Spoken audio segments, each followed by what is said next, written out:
My name is Jack Self. I'm here at Charleston to explore the work of Langlands and Bell's Ideas of Utopia, which brings together over 40 years of work by the Turner Prize shortlisted artists in the form of reliefs, architectural models, sculptures, and installations.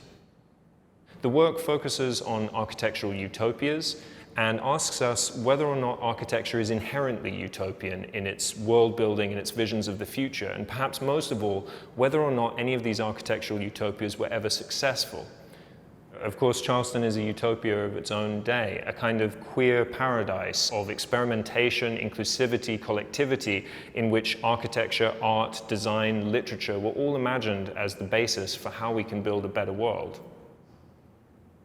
Let's look at one utopian example in some detail. These relief models depict the town of Ivrea in North Italy. Built in the 1930s by Olivetti, it was imagined as a kind of workers' paradise, not just housing, but also factories, offices, cultural institutions, even art galleries.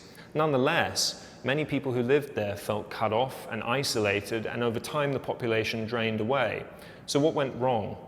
The architecture is very beautiful, well designed, but we can't tell everything just by looking at the form of buildings. We also have to understand their purpose. In this case, it's a worker town. The aim is to produce the ultimate productive worker. This leaves very limited freedom for the individual to imagine what type of society they want to be in and the world that they want to inhabit. Most of all, perhaps, it puts limitations on their own futures. As soon as you leave the company, you lose your home.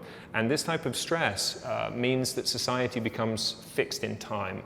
Fast forward 100 years, and as you can see in this relief model, even though the forms have all changed, the essential purpose of campuses by Apple, Alibaba, and Facebook remains the same. These are walled gardens intended to promote the productivity of the worker by confusing them into thinking that their work is a type of play. One would ask whether corporate space can ever be truly a community.